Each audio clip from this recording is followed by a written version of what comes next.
মানে অনেক নৃত্যশিল্পী ছিলেন যারা সঙ্গীত শিল্পী এখন ডান্স করে তাদের প্রফেশন হচ্ছে না, তারা দুম করে সিঙ্গার হয়ে গেছেন। ডান্স করতে জানলে হয়তো 1000 টাকা রোজগার, গান গাইতে জানলে ওটা 5000 টাকা রোজগার। মানে পরীক্ষা দেওয়ার পরেও, চাকরিটা পেয়ে যাওয়ার পরেও মনে হয়েছিল যে আমি ওখান থেকে পেছনে ফিরে আসি। চাকরি করলে আজকের কেশব হওয়া হতো না। আজকেরটা খুব সামান্য, মানে আজকের কেশব মানে খুবই সামান্য।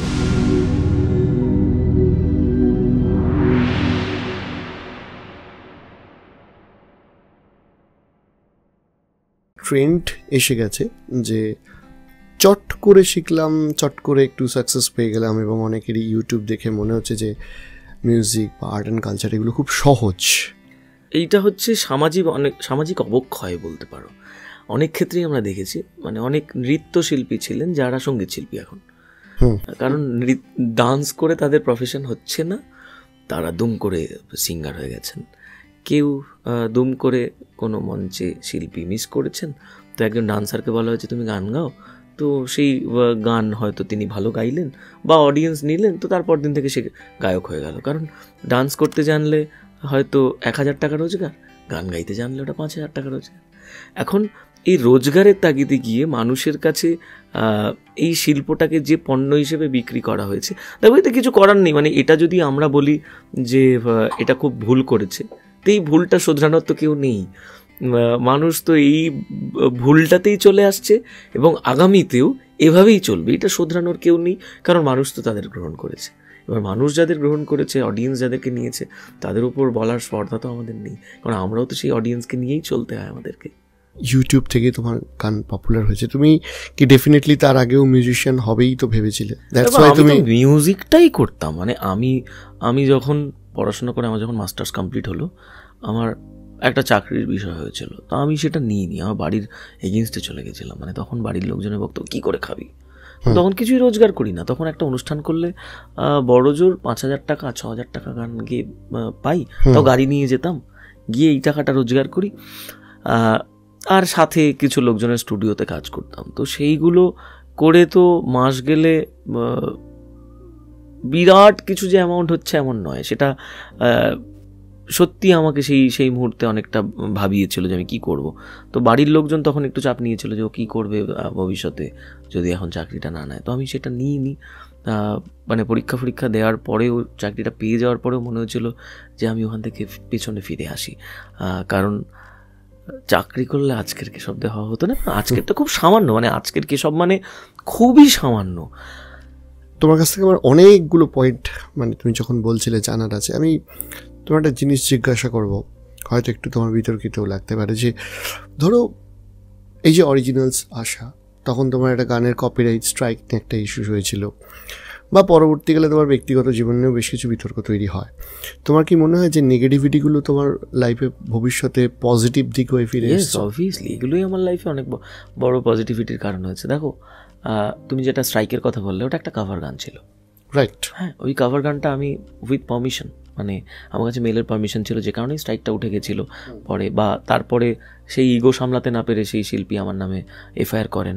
তো সেটা নিয়ে অনেক কাটাছেড়া হয়েছিল, বাট এটা হয়েছিল বলে ওই শিল্পী জানেনও না। মানে তিনি আমার থেকে, আমি তার নামও করবো না, তিনি আমার থেকে একটা টাকার অ্যামাউন্টও নেওয়া হয়েছিল যে কেসটা তুলে দেবো। কারণ যখন আমার ইউটিউবে স্ট্রাইক উঠেছে, আমি তো অ্যাপিল করেছিলাম, আমার কাছে মেইলে পারমিশন ছিল অরিজিনাল কোম্পানির।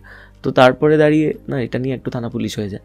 তো সেই তখন বিরাট ভয়, যখন আমাদের কোনো সোর্স নেই, একেবারে নতুন, মানে বাবাও মধ্যবিত্ত ঘরের মানুষ, তো একটা টাকার অ্যামাউন্ট দেওয়া হয়েছিল তাকে যে কেসটা তোলার জন্য। পরে সেটা নিয়ে অনেক কিছু হয়, কিন্তু সেই মানুষটা আমার কত বড় উপকার করেছেন এটা হয়তো তিনিও জানেন না বা বোঝেন না। পরবর্তীকালে তার সঙ্গে আমারও অনেকবার সাক্ষাৎ হয়েছে, সেই জিনিসটা আমিও ভুলে গেছি, কিন্তু তিনি আমায় বাধ্য করেছিলেন যে আর কাভার্স রাখা যাবে না, গাওয়া তো দূরের কথা। আমার ইউটিউব চ্যানেলে যত কাভার্স ছিল পুরনো সব ডিলিট করে দিলাম, আর কোনো দিনের জন্য একটা সিঙ্গেল কাভার্সও গাইনি। এটা তো তুমি 1-2 দিনের মধ্যে সিদ্ধান্ত নিয়েছিলে? একদম 1-2 দিনের সিদ্ধান্ত।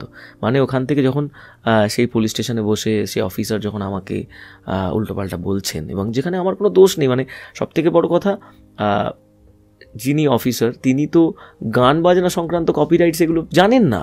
স্বভাবত তিনি ভাবছেন আমি চুরি করেছি একটা কাভারকে, উনি ভাবছেন তুমি গান চুরি করেছো। একবার এইটা নিয়ে একটা অনেক বড় ইস্যু হয়, এটা আমাকে প্রেস্টিজে লাগে, বাবাকে অনেক কথা বলা হয়।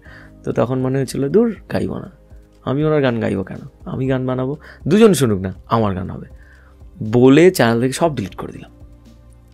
ডিলিট করে দেওয়ার পরে ব্যাক টু ব্যাক সব অরিজিনাল গাইলাম। এবং আজকে গর্ব করে বলতে পারি যে ইন্ডিপেন্ডেন্ট, এই জেনারেশনে ইন্ডিপেন্ডেন্ট মিউজিকের প্রথম 1-2জন কাণ্ডারির মধ্যে আমিও কোথাও একজন দাঁড়িয়ে আছি, যে বাকিদের সাহস দিয়ে যাচ্ছি যে তোমরা কেশব থেকে গালাগাল করতেই পারো, কিন্তু কেশবদে যখন করতে পেরেছে তোমরাও পারবে। অনেকের কাছে আমি উদাহরণ, তারা আমাকে নিয়ে গালি দেয়, কিন্তু যখন মিউজিক অ্যারেঞ্জমেন্ট করতে দেয় বা কম্পোজিশন বানাতে দেয়, কেশবের ওই গানটার মতো, কেশবের ওই গানটার মতো অ্যারেঞ্জমেন্ট চাই, ওই গানটার মতো কম্পোজিশন চাই। তো সেটা আমায় খুব আনন্দ দেয়। ব্যক্তিকে সবকে মানুষের পছন্দ নাই হতে পারে, দরকারও নেই সেটা পছন্দ, কারণ শিল্পীর পার্সোনাল লাইফ নিয়ে মানুষের কী আসে যায়। শিল্পীর পার্সোনাল লাইফ নিয়ে আমার মনে হয় ঘাটাঘাটি করা উচিত নয়, তাহলে সেই শিল্পীর সঙ্গে তুমি মিশতে পারবে না। যে কোনো শিল্পী, মানে তুমি যদি আজকে আমি এমন একজনের নাম করবো যেটা খুব বিতর্কিত হতে পারে, মানে আমরা যদি কিশোর কুমার স্যারকে নিয়ে তার ব্যক্তিগত জীবন নিয়ে পড়াশোনা করতে চাই, তার গান বাজনা বাদ দিয়ে, তাহলে হয়তো আমাদের ভয়ও লাগতে পারে। আমি জানি না তার ব্যক্তিগত জীবন সম্পর্কে, আমি জানার চেষ্টাও করি না। আমি কিশোর কুমার স্যারকে তার গান বাজনা দিয়ে তাকে ফলো করি, তাকে শুনি, তাকে গুরুদেব মানি, ভগবান মানি, বাস এটুকুই। তার ব্যক্তিগত জীবন জেনে আমার কি হবে? তিনি কার সঙ্গে সম্পর্কে আছেন, তিনি কার সঙ্গে সম্পর্কে ছিলেন, তিনি কোথায় কি করেছেন, এটা তো একটা শিল্পীর সঙ্গে তার শ্রোতাদের রিলেশন নাও হতে পারে, হওয়ার প্রয়োজন নেই।